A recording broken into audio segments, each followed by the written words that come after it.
Today I've been tasked with explaining the difference between JPEG and RAW and various file formats associated with digital photography. So I thought, what better place to do that than right here in the peaceful great outdoors. Bug. There's several different types of files which most digital cameras create in order to save the image that you take. The most common two are the JPEG and the RAW. The JPEG is a lossy, compressed file that was developed in the early 1990s by a group called the Joint Photographic Experts Group, and thus the name JPEG. You might find that some JPEGs have a file extension of JPEG and some JPG. The reason is that at one point, Windows platforms could only accept file extensions with 3 letters, but both, in this day and age, are mostly interchangeable. Your camera has different settings which allow you to be able to choose the resolution to which the camera shoots, and in addition to how the file itself is saved in terms of a format. The JPEG format is a compressed file format, meaning that it takes all of the information off of the chip and saves it depending on the parameters that you set the camera to create a smaller sized file. Now, with any compression, you lose information, and the loss of information can sometimes affect the quality of your file. For example, most cameras, like mine, have several options for the JPEG quality that you can pick. So you have a JPEG fine, sometimes a JPEG superfine, a JPEG medium, a JPEG large, a JPEG small. And this affects the amount of compression and thus the file size that's created. A very small file size can often result in a very lossy image, which can create pixelation or bad gradations in your sky. It does, however, take up less space. So depending on the application that you're using, a smaller file size may be desirable. For most people, however, getting as much information as you can is a more desirable way of capturing information from your camera.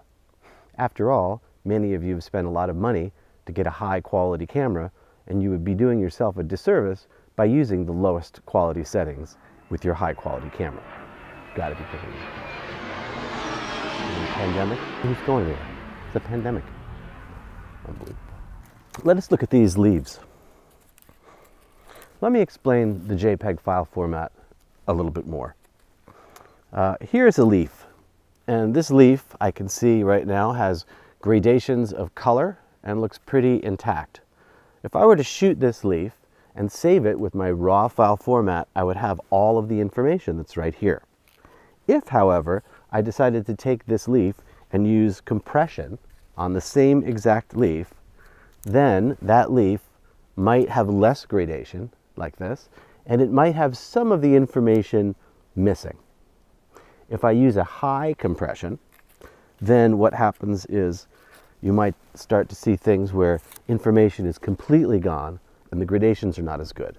If you're interested in getting the highest possible quality image out of your camera, you're probably going to want to choose the RAW file format. Each camera model has its own proprietary RAW file format, and this can be read by the manufacturer's software or by most editing programs with occasional updates. Some cameras have the option to have small and large RAW file formats, while others just give you a single option for RAW.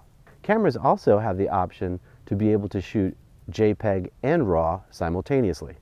So the RAW file format gives you much more information that you can manipulate later.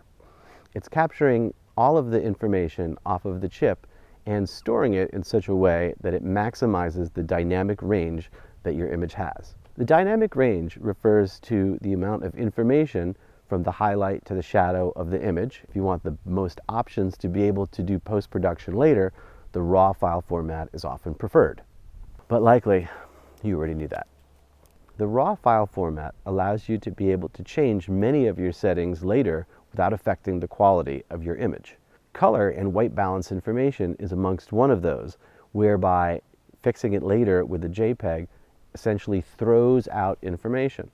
And with a JPEG file format, because it's compressed to begin with, every time that you open it, make a manipulation and resave it, you're recompressing it. So over time, if you open the file, make a edit, and then resave it, open it, resave it, every time you resave it, it's like a generation lost in terms of the information. The best kind of file format is the one that you love. So those are the most common file formats, and hopefully you have a better idea why you would choose one over the other.